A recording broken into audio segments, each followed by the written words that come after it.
Hello students, मैं संजय कुमार। आज हम लोग क्लास 12th के chapter 5 principle of inheritance and variation का पार्ट 2 देखेंगे। पिछले पार्ट 1 वीडियो में हमने देखा था जेनेटिक्स के इंट्रोडक्शन और हिस्ट्री के बारे में। इस पार्ट में हम लोग देखेंगे मेंडलिज्म के बारे में। मेंडलिज्म का मतलब होता है मेंडलवाद।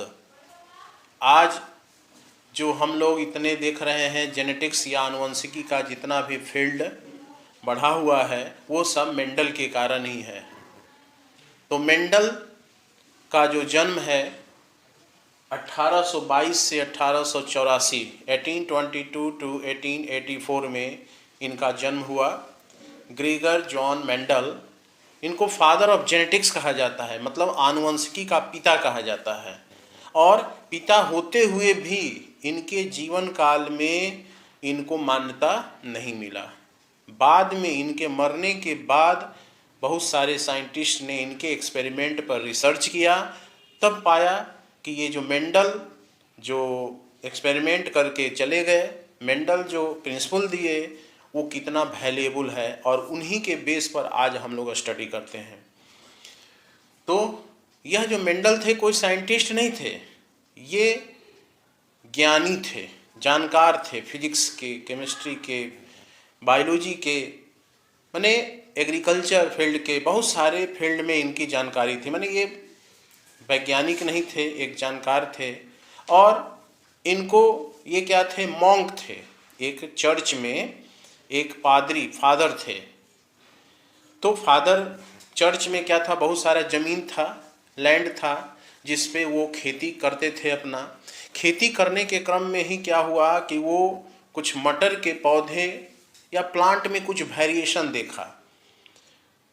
पेड़ लगाते थे, पौधा लगाते थे, खेती करते थे, तो उस मटर के पौधे में वो लगाते थे, मान लिया कि लंबे लंबे मटर के पौधे, तो उसमें कहीं कहीं छोटे छोटे मटर के पौधे भी उनको दिखाई देने लगे।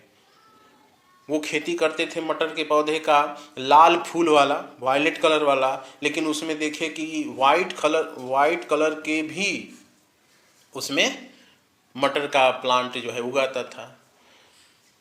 वो लगाते थे राउंड बीज वाला, राउंड सीड का मटर का प्लांट, लेकिन कुछ सीड उनको रिंकल्ड वाला मिलने लगा। तो उनको थोड़ा सा आश्चर्य हुआ कि ऐसा क्यों हो रहा है।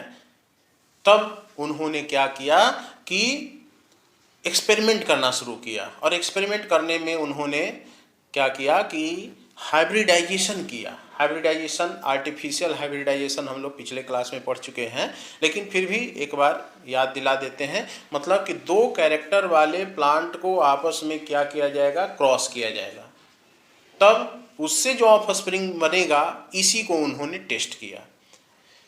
इनहेरिटेंस में ही ना होता है कि जो कैरेक्टर पेरेंट्स में पाए जाते हैं वही ऑफ स्प्रिंग में इनहेरिटेड होते हैं। और जो वेरिएशंस दिखाई दिया, जो ऑफ स्प्रिंग में जो वेरिएशन दिखाई दिया वो पेरेंट्स से डिफर था। तो उन्होंने क्या किया, ये जन्म से लेकर मृत्यु तक का समय है, और उन्होंने क्या किया कि हाइब्रिडाइजेशन एक्सपेरिमेंट किया। किस पर किया, तो गार्डन पी पर। और गार्डन पी पर एक्सपेरिमेंट करके और understanding of inheritance for 7 year, 7 साल का समय लगा उनको समझने में इनहेरिटेंस का, कि कैसे पी का जो कैरेक्टर है, उसके पेरेंट का जो कैरेक्टर है ऑफ स्प्रिंग में जा रहा है, उसको समझने में 7 साल लगा। और उनका जो एक्सपेरिमेंट था 1856 से 1863, इतने समय में वो एक्सपेरिमेंट किए, और करने के बाद कुछ अपना पोस्टुलेट्स, अवधारणा, अपना मत दिए इस इनहेरिटेंस के बारे में, जिसको लॉ और प्रिंसिपल ऑफ इनहेरिटेंस कहा जाता है। 1865-66 में ये अपना जो है पोस्टुलेट्स पेपर पब्लिकेशन किए। फिर भी उनके जो पेपर ये पब्लिश किए, उनको मानने वाला उस समय कोई नहीं था। क्यों, तो उसका भी रीजन हम आगे पढ़ेंगे। तो वहाँ पर देखिए मेंडल का साहब का लगा हुआ है डायग्राम, फोटो, कि वही मेंडल क्या किए, तो गार्डन पी प्लांट में हाइब्रिडाइजेशन करा के और वंशागति को समझे, वंशागति माने इनहेरिटेंस को समझे, और इसमें उनको 7 साल लगा। और भी इनका है कि कहाँ कहाँ वो पढ़ने गए, कहाँ वो प्रोफेसर बने, क्या जो भी है उनका, लेकिन ये जो है समरी है मेंडल का। अब कहता है मेंडल एक्सपेरिमेंटल प्लांट।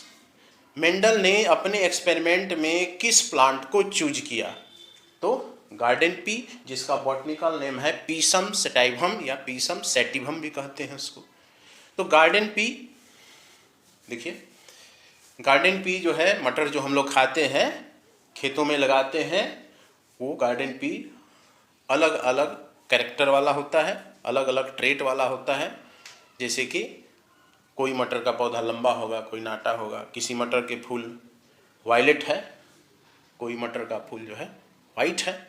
तो इस तरह से वो लोग क्या किए कि आर्टिफिशियली हाइब्रिडाइजेशन एक्सपेरिमेंट के लिए उन्होंने किस प्लांट को चूज किया, मटर का, गार्डन पी या पीसम सैटिवम। और कैसा प्लांट चूज किया, हाइब्रिड प्लांट नहीं, true breeding P lines. True breeding माने उसमें किसी तरह का मिक्सचर ब्रीड में नहीं है। अब ट्रू ब्रीड क्या है, ट्रू ब्रीड क्या होता है, ट्रू वास्तविक ब्रीड, यानी इसमें किसी तरह का हाइब्रिडाइजेशन नहीं होता है। तो क्या कर रहा है कि it is one that having under वो कंटिन्यूअस सेल्फ पॉलिनेशन।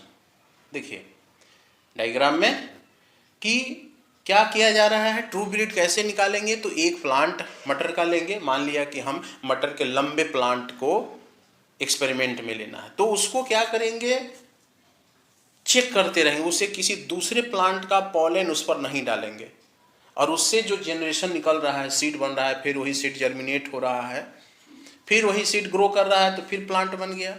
तो एकदम कंफर्म हो गए कि वो लंबे प्लांट का ही बीज है। ठीक, डायग्राम में शो हो रहा है कि ट्रू ब्रीड लाइन क्या होता है, सेल्फ पॉलिनेशन हो रहा है, क्रॉस नहीं होना चाहिए। सो द स्टेबल ट्रेट, जो कैरेक्टर लक्षण विशेषक स्टेबल हो जाए उसमें, inheritance and expression for several generation, और वही लक्षण कई जनरेशन तक, कई बार उस बीज को लगाएंगे तो वही लंबा वाला ही वो कैरेक्टर देते रहेगा, या नाटा वाला ही कैरेक्टर, डॉर्फ प्लांट का ही कैरेक्टर देते रहेगा, तो यही ट्रू ब्रीड होगा। कोई मिक्सिंग ब्रीड या हाइब्रिड ब्रीड का उन्होंने इस्तेमाल नहीं किया। तो यही ट्रू ब्रीड लाइन का इन्होंने मेंडल साहब ने यूज किया अपने में। अब कहता है कि reason for selection of pea plant on his experiment, क्या कारण था कि मेंडल ने पी प्लांट को ही सिलेक्ट किया, दूसरे प्लांट को क्यों नहीं किया, आम के प्लांट को क्यों नहीं सिलेक्ट किया। तो आम का प्लांट का सिलेक्शन इसलिए नहीं किया, इस कारण से। क्या कारण है कि इसमें ऐसा प्लांट एक्सपेरिमेंट करिएगा तो आप चाहिएगा कि कम समय में ही वो लाइफ साइकिल पूरा कर ले, तब ना उसका बीज मिलेगा, फिर उसको अगले जनरेशन में शो करेंगे, फिर उसका अगले जनरेशन में शो करेंगे। अब आम पर हम एक्सपेरिमेंट करने लगे तो हम लोग ख़त्म हो जाएंगे कई पीढ़ी, तब आम का पेड़ उसी तरह से रहेगा, एक्सपेरिमेंट नहीं हो पाएगा। लेकिन ये क्या हो गया कि ये एनुअल प्लांट होते हैं, मटर का जो ये प्लांट होता है, एक साल के अंदर उनको एक्सपेरिमेंट के लिए 2 बार भी उगाया जा सकता है, तो एनुअल है, एक बार भी उगाया जा सकता है, with A short life cycle, जिसका लाइफ साइकिल छोटा है। बाइसेक्सुअल एंड क्लोज फ्लावर, ये सबसे बड़का पिकुलियर कैरेक्टर है, क्योंकि ट्रू ब्रीडिंग लाइन लेने के लिए फ्लावर को कैसा होना चाहिए, बाइसेक्सुअल होना चाहिए और क्लिस्टोगेमस होना चाहिए। क्लिस्टोगेमस हम लोग पॉलिनेशन में पढ़ चुके हैं, क्लोज फ्लावर। अब बंद फ्लावर है तो उसी का पॉलन, उसी के स्टिग्मा पर पॉलिनेशन और फर्टिलाइजेशन कर देगा, कहीं दूसर से नहीं आएगा, तो ट्रू ब्रीड लाइन, ठीक ना। तो ये क्लोज फ्लावर है इसका करेक्टर। उसके बाद कहता है easy to get pure line due to self pollination. अभी हम लोग देखे हैं कि सेल्फ पॉलिनेशन के कारण इसका जो है ब्रीड क्या रहता है, ट्रू रहता है, लंबा है तो लंबा ही रहेगा, नाटा है तो नाटा ही रहेगा। जबरदस्ती अगर उसको नहीं करेंगे, आर्टिफिशियली हाइब्रिडाइजेशन नहीं करेंगे, तब तक वो ट्रू ब्रीड ही रहेगा। उसके बाद कहता है a large number of easily detectable contrasting characters. या ट्रेट्स वेयर अवेलेबल।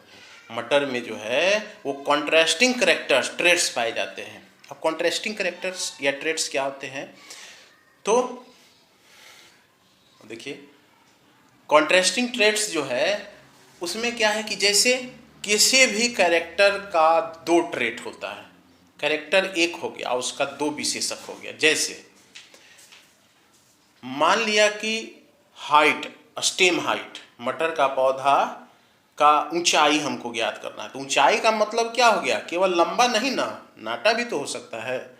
तो ऊंचाई क्या हो गया, स्टेम हाइट कैरेक्टर हो गया, और उसी का दो ट्रेट हो गया, या तो वो टॉल होगा या डॉर्फ होगा।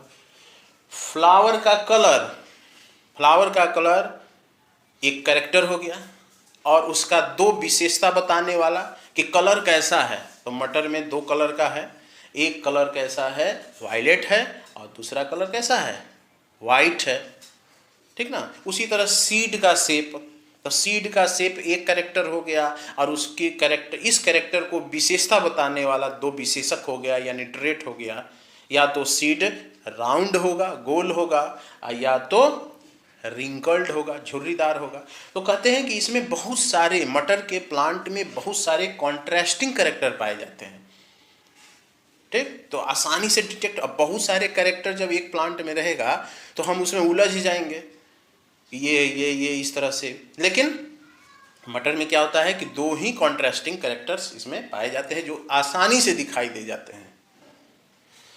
उसके बाद कहता है easy handed for artificial hybridisation, माने मटर का जो फ्लावर है उसको हैंडलिंग आसान है, उसका एक्सपेरिमेंट जो है वो करना बहुत ही आसान है। कैसे, तो फ्लावर क्लोज है, जब हम उसको हाइब्रिडाइजेशन करना होगा दूसरे प्लांट का, माने दूसरे ट्रेट का, अगर पॉलन ग्रेन हम दूसरे प्लांट पर डालेंगे तो पहले फ्लावर को ओपन कर लेंगे और उसके एंथर को काट करके हटा देंगे, जिसको इमास्कुलेशन कहते हैं।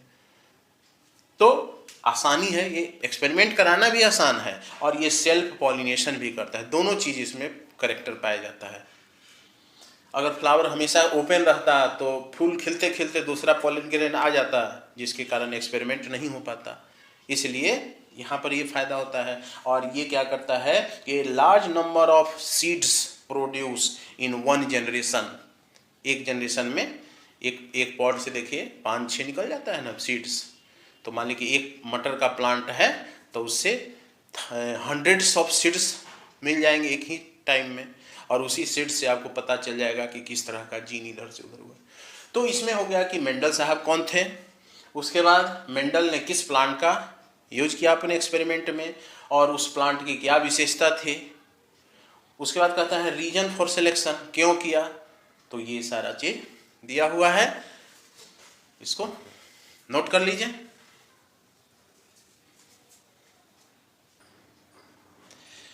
अब हम लोग देखते हैं कि मेंडल साहब ने मटर में कौन से कैरेक्टर्स को चूज किया, या जो उसके ट्रेड्स होते हैं कॉन्ट्रास्टिंग ट्रेड्स, उसको चूज किया।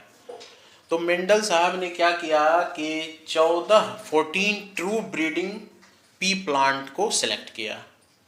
अब ट्रू ब्रीडिंग क्या होता है जानते हैं कि उसमें किसी प्रकार के दूसरा जीन उसमें नहीं रहता है, एकदम प्योर रहता है plant.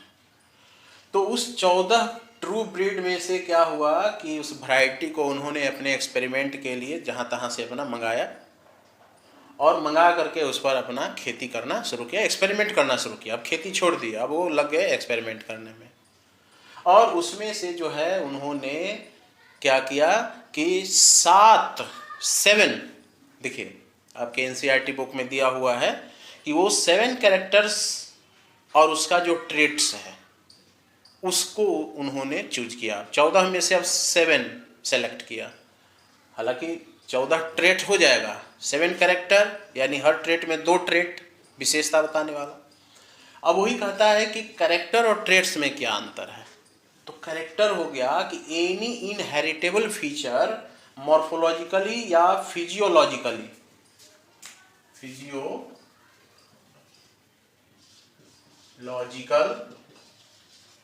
Is known as character.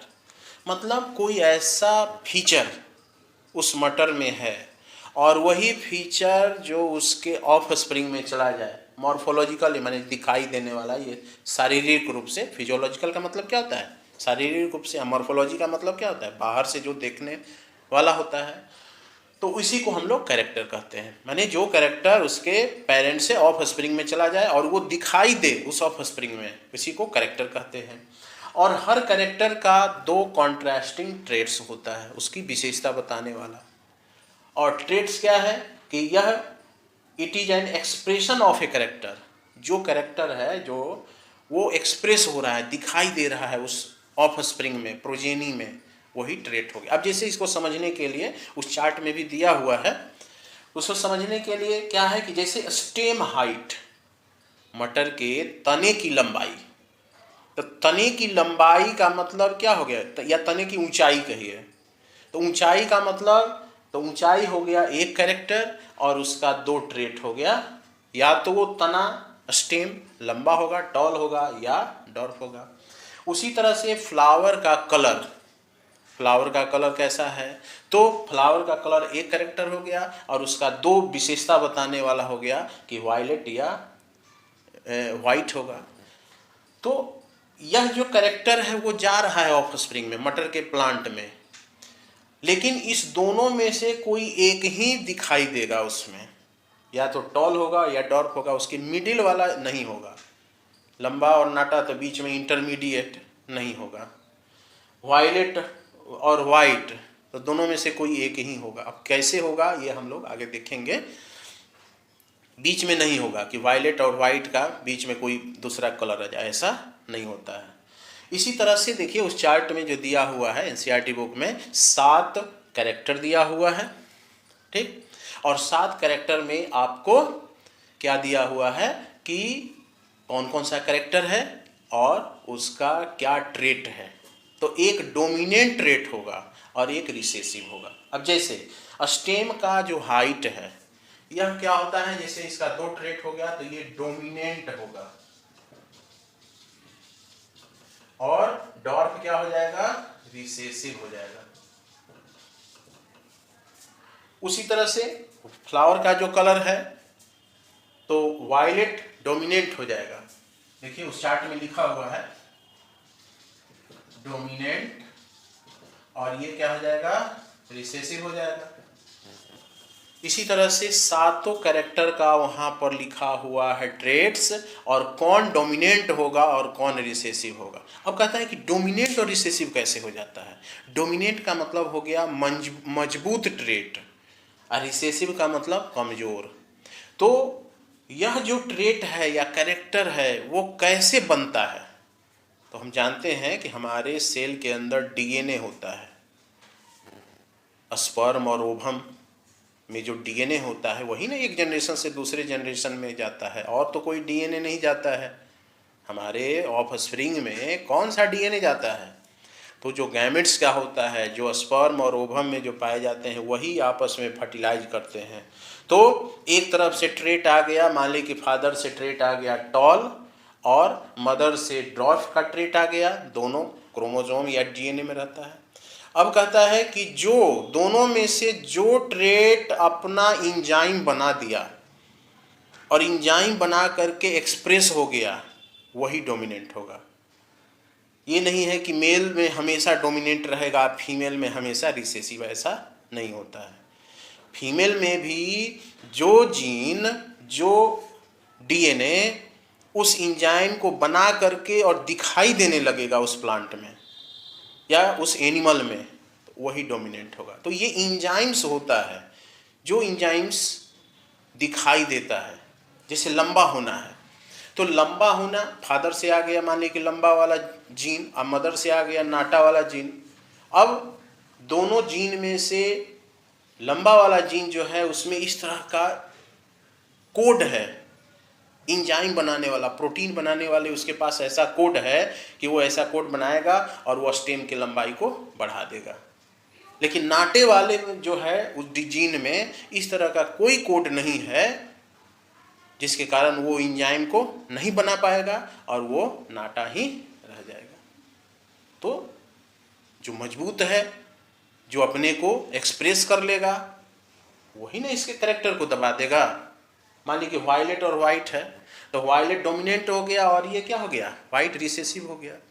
अब दोनों जो एलील है, दोनों जो ट्रेट है, एक मेल पेरेंट से एक फीमेल पेरेंट से आ रहा है, तो इस दोनों ट्रेट में जो इसका जीन होगा, डीएनए होगा, जो उस इंजाइम बना लेगा, मान लीजिए कि इंजाइम वायलेट कलर का बना लिया तो एक्सप्रेस हो गया, और वाइट कलर वाला नहीं बना पाया तो एक्सप्रेस नहीं रहेगा। वो साथ में एक मजबूत एक कमज़ोर, तो मजबूत वाला हमेशा कमज़ोर को दबा करके रखता है। ये कंसेप्ट समझिए। मजबूत है जो क्या करेगा, एक्सप्रेशन देगा, कमज़ोर वाले को दबा कर, तो दबाना भी क्या हो गया, एक्सप्रेशन हो गया। अब कमज़ोर वाला के पास कुछ बल है नहीं तो क्या करेगा, दबा हुआ रहेगा। लेकिन जब दो कमज़ोर वाला एक साथ रहेगा ट्रेट, तब वो दिखाई देने लगेगा, क्योंकि उसको दबाने वाला दूसरा पेयर उसका नहीं है उसमें, तब ये दिखाई देगा। आगे हम लोग देखते हैं। तो 7 कॉन्ट्रास्टिंग 7 पेयर कॉन्ट्रास्टिंग ट्रेट्स जो है उस चार्ट में दिया हुआ है। अब कहता है कि एक और चार्ट है जो उसको एनसीईआरटी में दिया हुआ है, वो देखिए। उसमें दिया हुआ है क्या कि एक टेबल बना हुआ है, सीरियल नंबर, कैरेक्टर, उसके बाद कॉन्ट्रास्टिंग ट्रेट्स दिया हुआ है। जैसे ये दिया हुआ है, इधर कैरेक्टर हो गया, उसका कॉन्ट्रास्टिंग ट्रेट्स दिया हुआ है। अब पहले में क्या लिखा हुआ है देखिएगा, स्टेम हाइट लिखा हुआ है, ठीक, वो कैरेक्टर हो गया, ऊपर उसके ऊपर कैरेक्टर लिखा हुआ है ना, देखिए एनसीईआरटी बुक में। और कॉन्ट्रास्टिंग ट्रेट में देखिएगा कि उस स्टेम हाइट का डोमिनेंट रेट हो गया टॉल और रिसेसिव क्या है, डॉर्फ। उसी तरह से सेकंड में लिखा हुआ है फ्लावर कलर, तो फ्लावर कलर में जैसे यहाँ लिखा हुआ है, वायलेट में लिखा हुआ है देखिएगा, डोमिनेंट में लिखा हुआ है, और वाइट किस में लिखा हुआ है, रिसेसिव में लिखा हुआ है। उसके बाद फ्लावर पोजीशन है, तो पोजीशन में देखिएगा, पोजीशन फ्लावर का पोजीशन क्या होता है कि एक्सियल और टर्मिनल। एक्सियल क्या होता है कि उसमें देखेंगे पिछले जो डायग्राम में कि उसमें फ्लावर में जहाँ से ये ब्रांच निकल रहा है, प्लांट ग्रो कर रहा है और यहाँ से निकला एक फ्लावर बन गया, फिर यहाँ से एक फ्लावर निकला ये बन गया, यहाँ से ब्रांच निकला यहाँ, तो ये एक्सियल है, माने उसके एक्सिस से निकल रहा है। और टर्मिनल में क्या हो जाएगा कि ये सारे यहाँ से सब ब्रांच गया और अंत में जा करके सब जो है एक ही ब्रांच, एक ही लाइन में वो सारे फ्लावर लग गया, तो ये टर्मिनल हो गया। तो मटर में देखिएगा जैसे जैसे मटर बढ़ता है वहाँ से एक फूल निकलता है और वही धीरे धीरे क्या बनता है, पॉड बन जाता है, फल। तो जैसे जैसे ऊपर बढ़ते हैं मटर के प्लांट में, तो मटर का जो पॉड है वो क्या होगा, नया होगा, पुराना नीचे होगा, नया ऊपर होगा, तो ये एक्सियल हो गया। किसी किसी में ऐसा होता है तो कि वो रिसेसिव है। उसके बाद पॉड का शेप है, तो पॉड का शेप कोई कोई मटर देखते हैं फूला हुआ रहता है, ऊपर से लगेगा कि इसमें पूरा भरा होगा मटर, लेकिन जब उसको आप हटाएंगे खोलेंगे तो बहुत छोटा छोटा उसमें। और कोई मटर होता है क्या, कॉन्स्ट्रिक्टेड होता है, बाहर से ही पता चल जाएगा कि कितना उसमें सीड है, तो कॉन्स्ट्रिक्टेड हो गया। पॉड का कलर, तो हरा मटर, ग्रीन का जो पॉड है बाहर से जो ग्रीन दिखाई देगा उसको हम लोग ज़्यादा प्रेफर करते हैं और वही डोमिनेंट होता है। और कोई कोई मटर जो होता है वो पीला रंग का होता है, तो ग्रीन जो हो गया वो डोमिनेंट रेट हो गया और येलो क्या हो गया, रिसेसिव हो गया।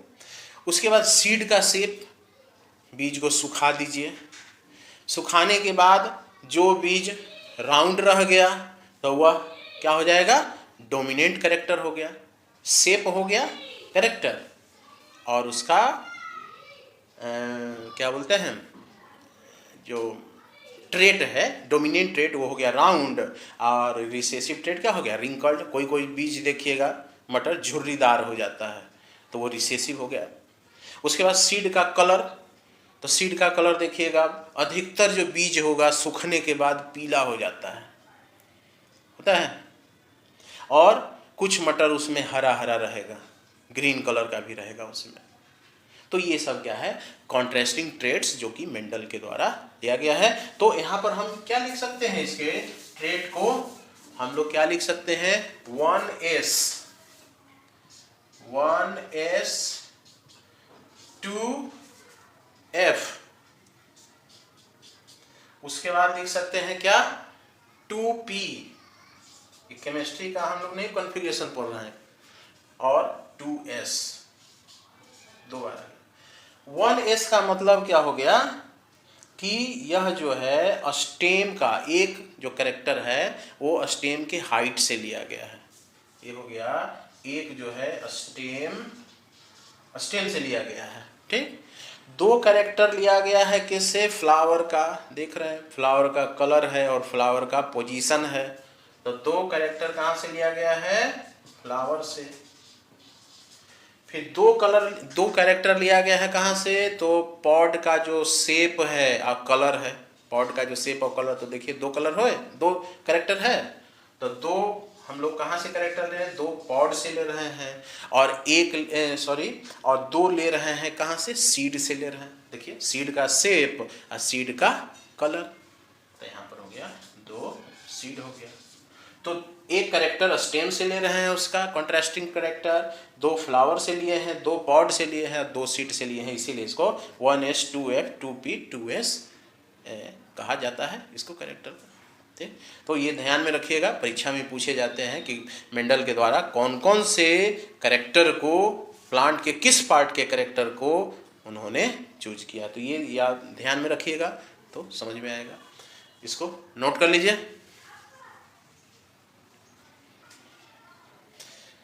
अब हम लोग देखते हैं कि मेंडल के एक्सपेरिमेंट के सक्सेस होने का क्या कारण था, reasons for success of Mendel's experiment, क्या कारण था सक्सेस होने का। हालांकि उनके इस एक्सपेरिमेंट को अननोटिस किया गया, उसका भी हम लोग चर्चा करेंगे। उनके लाइफ में उनके एक्सपेरिमेंट को कोई वैल्यू नहीं मिला, लेकिन मरने के बाद 1900 में उनका दूसरे साइंटिस्ट आए और उस एक्सपेरिमेंट को किए और तब जा कर के उसका मान्यता मिला, जो आज तक उसी का हम लोग फायदा उठा रहे हैं, उन्हीं को, जो फादर ऑफ जेनेटिक्स हैं मेंडल।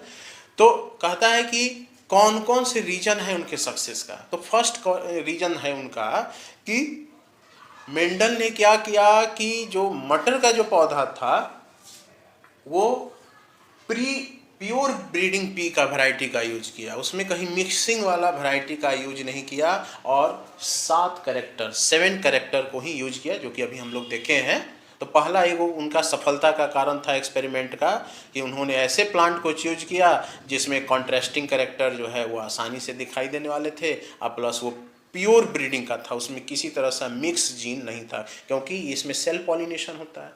तो एक बेनिफिट में हम लोग में थी चर्चा किए हैं।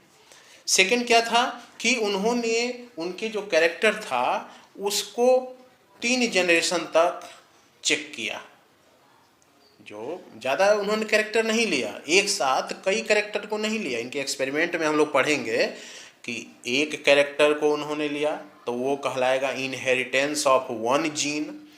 2 कैरेक्टर को उन्होंने लेकर के एक्सपेरिमेंट किया तो उसको कहेंगे इनहेरिटेंस ऑफ 2 जीन्स। 3 जीन्स पर भी किया था, लेकिन उसका चर्चा किताब में नहीं है। तो वो एक साथ कई कैरेक्टर्स को नोटिस नहीं किया, केवल एक कैरेक्टर को नोटिस किया, या 2 कैरेक्टर को, या 3 कैरेक्टर को, और 3 जनरेशन तक उसको चेक किया, F1 F2 F3 देखेंगे, F1 F2। उसके बाद क्या होता है कि मेंडल का जो ये प्लांट था उसमें वेल डिफाइंड कॉन्ट्रास्टिंग ट्रेड्स थे, कैरेक्टर थे, आसानी से 7 पेयर ऑफ कैरेक्टर्स हम लोग देखें, जो आसानी से डिटेक्टेबल था, दिखाई देने वाला था, विजिबल था। उसके बाद कहता है कि जितने भी कैरेक्टर थे इनके इंडिपेंडेंट असॉर्टमेंट का मतलब होता है कि इंडिपेंडेंट का मतलब क्या, स्वतंत्र। असॉर्टमेंट का मतलब अपव्यूहन, माने अलग हो जाना। जब इसमें क्या होता है कि 7 कैरेक्टर मान लिया कि एक साथ एक प्लांट में है, तो अगले जनरेशन में जब उसका जाएगा कैरेक्टर तो 7 कैरेक्टर एक ही प्लांट में नहीं होगा, ये इधर से उधर चला जाएगा, दूसरे प्लांट में चला जाएगा, दूसरे का प्लांट का इसमें चला जाएगा, माने मटर का ही। तो इसी को कहते हैं इंडिपेंडेंट असॉर्टमेंट, जो कि हम लोग देखेंगे कि 2 या 2 से अधिक जीन जब एक साथ एक प्लांट में रहते हैं तो ये कोई ज़रूरी नहीं है कि वह कैरेक्टर हूबहू उसके ऑफस्प्रिंग में चला जाए। वो क्या करेगा, चेंज हो जाएगा। इसी को इंडिपेंडेंट असॉर्टमेंट कहा जाता है, जो कि इनहेरिटेंस ऑफ 2 जीन्स में उसका चर्चा किया गया है। उसके बाद कहता है कि इन्होंने क्या किया, स्टैटिस्टिकल एनालिसिस किया, जो मैथमेटिकल इन्होंने फार्मूला यूज किया, प्लस प्रोबेबिलिटी को इन्होंने यूज किया कि ये गैमिट है तो इसे इस तरह का जायगोट बनेगा, तो जिसके कारण उनका कैलकुलेशन क्या था, ठीक था। तो स्टैटिस्टिकल एनालिसिस का इन्होंने यूज किया, उसके विश्लेषण के लिए, उसके ऑब्जर्वेशन को एनालाइज करने के लिए ये किया।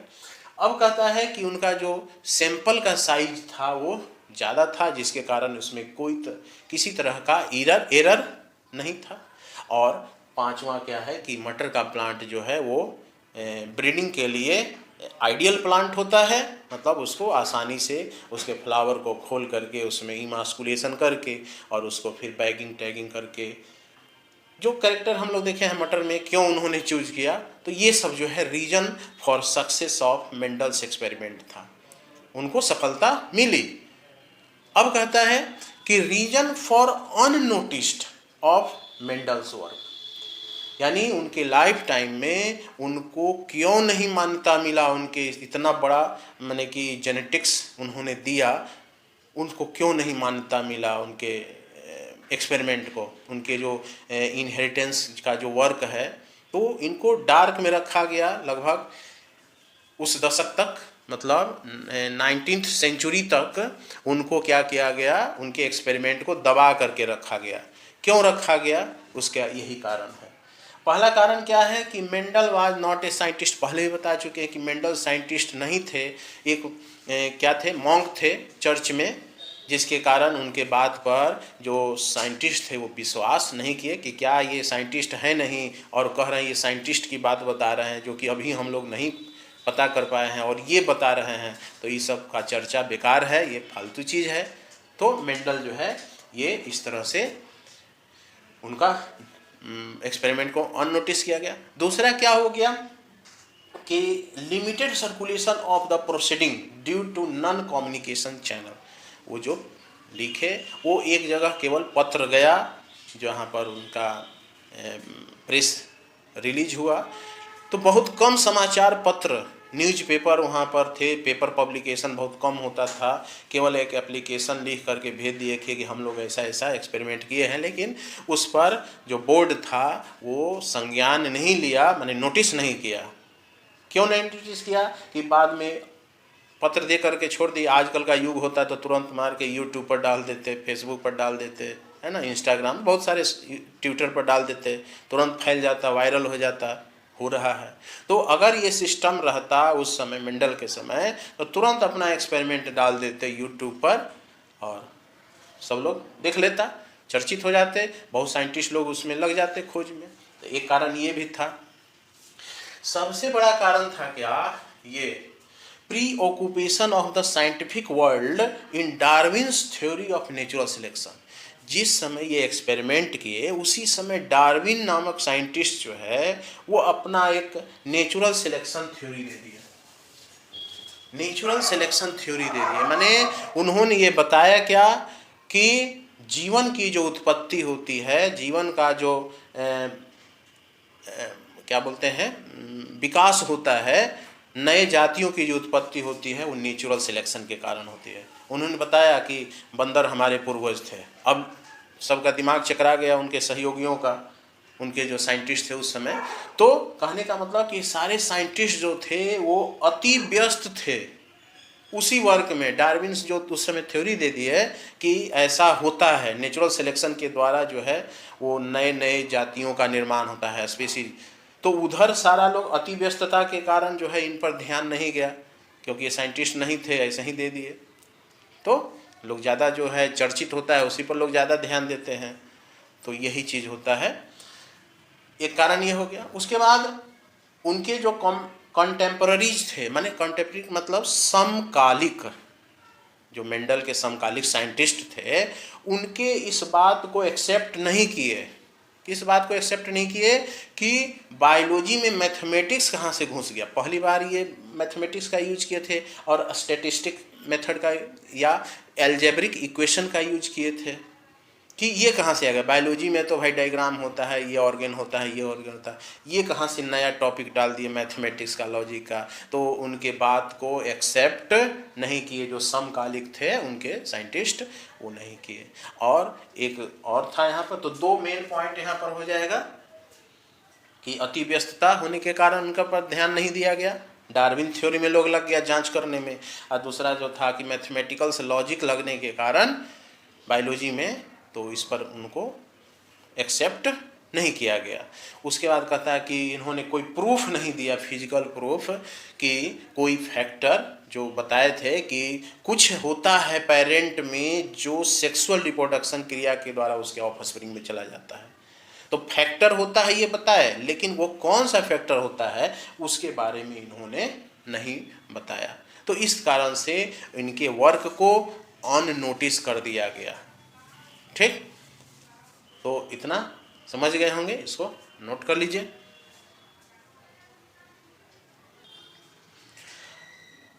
अब हम लोग देखते हैं कि मेंडल ने किस मेथड को अप्लाई किया अपने एक्सपेरिमेंट में, मैंने कौन सा मेथड इसमें अप्लाई किया। तो जिस मेथड का इन्होंने अप्लाई किया था वो तो रिजेक्ट कर दिया गया उनके सहयोगियों द्वारा। तो कौन सा मेथड अप्लाई किया गया था, जो अभी बताए हैं कि जो मैथमेटिकल जो लॉजिक था या जो स्टैटिस्टिकल एनालिसिस था, a+b² जो अलजेब्रिक इक्वेशन था, उस फार्मूला को इन्होंने यूज किया। तो प्लस स्टैटिस्टिकल एनालिसिस करके प्रोबेबिलिटी को इन्होंने चेक करके बताया कि ये ऐसा ऐसा है तो उसके ऑफस्प्रिंग में ये हो सकता है या है। तो वही कहता है कि during Mendel and investigations into inheritance pattern it was the first time to statistical analysis. अभी देखिए क्या यूज किया इन्होंने, statistical analysis and mathematical logics were applied to problem in biology. Biology में उस मैथ को यूज कर दिया गया था, इसलिए वो रीजन था कि उनको अननोटिस कर दिया गया। दूसरा था क्या कि उनके जो लार्ज सैम्पलिंग साइज थे, लार्ज सैंपल उस मिलते थे, जैसे मटर का जो प्लांट होता था उसमें सीड बहुत सारा मिलता था और उसको बड़े पैमाने पर उसको लगाते थे और लगा करके चेक करते थे, तो उसमें उनकी विश्वसनीयता उनको मिली। उस डाटा जो उन्होंने कलेक्ट किया उसके लार्ज सैम्पलिंग साइज के कारण उनको विश्वसनीयता मिला, क्रेडिबिलिटी। उसके बाद कहता है कि उनका जो एक्सपेरिमेंट था, उन्होंने चूँकि मटर का ऐसा प्लांट लिया था जो कि एक्सपेरिमेंट करने में वो क्या था कि अच्छा रिजल्ट देता था, इसलिए उनको थोड़ा सा और उनको टेस्ट को क्या हुआ कि ज़्यादा सहयोग मिला, और सहयोग मिलने के कारण वो जो है मटर का जो प्लांट था वो जनरल रूल ऑफ इनहेरिटेंस को वो पालन किया। ठीक ना, तो ये सब जो है इनके मेथड को यूज किया गया। अब इसमें कहता है कि उनके साइंटिस्ट जो मेंडल जो थे वो क्या हुए कि अपना ये सब दे करके इनके बात पर कोई विश्वास नहीं किया और वो मर गए। तब तक वही डार्विन्स का थ्योरी आ गया था, साइंटिस्ट सब वही उसी में लग गए। जब वो खोज हो गया उनका, डार्विन का जो पूरा रीडिस्कवरी हो गया, तब 3 साइंटिस्ट एक साथ बैठ करके सोचे कि चलो मेंडल जो दे कर के गए हैं, पेपर जो पब्लिश किए हुए हैं, थोड़ा सा उन पर रिसर्च किया जाए इंडिपेंडेंटली। किसी का सहयोग उन्होंने नहीं लिया क्योंकि उस समय रिजेक्ट कर दिया गया था। तो ह्यूगो डेब्रिज, कार्ल्स कोरेंस और शेरमार्क, ये 3 साइंटिस्ट है, ध्यान में रखिएगा। ये 3 साइंटिस्ट हैं जो क्या किए हैं कि independently discovered the principle of heredity that have already been proposed by Mendel, जो कि पहले मेंडल प्रपोज कर गए थे उस प्रिंसिपल को, इस लॉ को, जो पोस्टुलेट्स दिए थे, अवधारणा, उस पर वो दिए। और देने के बाद देखिए कि सारा रिजल्ट जो है एकदम मेंडल जैसा बताए थे वही आ रहा है। आश्चर्य हुआ उनको। तब फिर उन्होंने क्या किया कि जो फॉरगेटन वर्क जो मेंडल करके चले गए थे उसको फिर डग आउट किया गया, निकाला गया, और निकाल करके उस पेपर को, मेंडल के पेपर को 1901 में रीपब्लिश किया गया, और तब से जा करके वही मेंडलिज्म बना, है ना, वही प्रिंसिपल ऑफ इनहेरिटेंस बना। वो दिए लेकिन उनके बाद का मान्यता नहीं मिला। तब ये 3 साइंटिस्ट जो है रीडिस्कवरी किया, डिस्कवरी करने के बाद तब उनको मान्यता दिलवाई कि नहीं जो बोले थे वो सही है, और उन्हीं के नाम पर ये रहेगा मेंडल का जो ये जो है प्रिंसिपल ऑफ इनहेरिटेंस जो है वो इन्हीं के नाम पर रहेगा, इन्हीं के। तो उसी को 1901 में पब्लिश करा दिया गया। अब जो इसमें इतना तक तो था सब इंट्रोडक्शन कैसे कैसे मेंडल ने किया। अब यहाँ से शुरू होता है मेंडलिज्म का जो मेन पॉइंट है कि Mendel's experiment and Mendel's principle. तो यहाँ पर अब देखिएगा जो नेक्स्ट पॉइंट होगा वह होगा क्या, मेंडल्स, माने मेंडलिज्म में जो है ये दो इसमें क्या है फैक्ट्स हैं। एक है मेंडल्स एक्सपेरिमेंट, मेंडल्स एक्सपेरिमेंट, और दूसरा क्या हो जाएगा मेंडल्स प्रिंसिपल्स या लॉ। तो इसमें मेंडलिज्म में 2 फैक्ट हो गया, 1 और 2। अब यहां से मेंडल एक्सपेरिमेंट जो है, मेंडल एक्सपेरिमेंट, मेंडल एक्सपेरिमेंट भी अभी उसमें बताया है पिछला टॉपिक में कि मेंडल ने क्या किया है कि एक कैरेक्टर को लेकर के एक्सपेरिमेंट किया।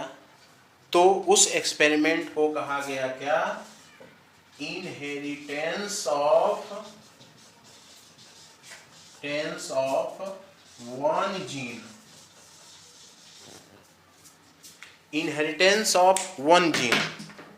इसको कहा गया क्या, मोनोहाइब्रिड,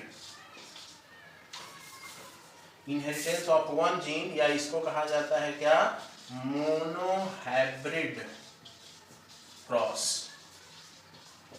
और सेकेंड जो था उसको कहा गया, सेकेंड है इनहेरिटेंस ऑफ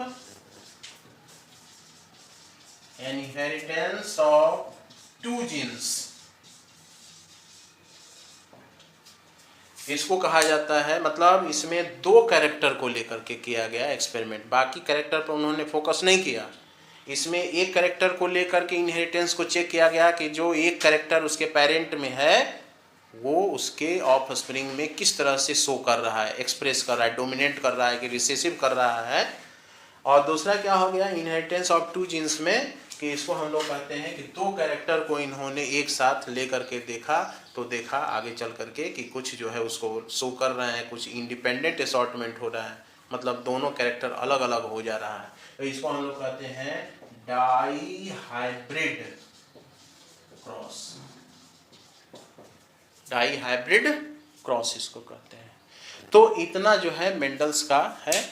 अब हम लोग नेक्स्ट क्लास में देखेंगे, नेक्स्ट वीडियो में, इनहेरिटेंस ऑफ वन जीन के बारे में। इसमें भी बहुत सारा कैसे कैसे उन्होंने, मेंडल ने एक्सपेरिमेंट किया और क्या उनका फाइंडिंग था, ऑब्जर्वेशन था, क्या उनका इंटरफेरेंस था, उसमें कैसे वो मैथमेटिकल फार्मूला जो है, मैथमेटिकल और स्टैटिकल एनालिसिस किए हैं, उसको हम लोग देखेंगे। उसका एक्सेप्शन क्या है, ये सब मेंडल लॉ का भी, मेंडल जो एक्सपेरिमेंट किए हैं इसका भी एक्सेप्शन है। ठीक, तो आज इतना ही। अब इसको नोट कर लीजिए।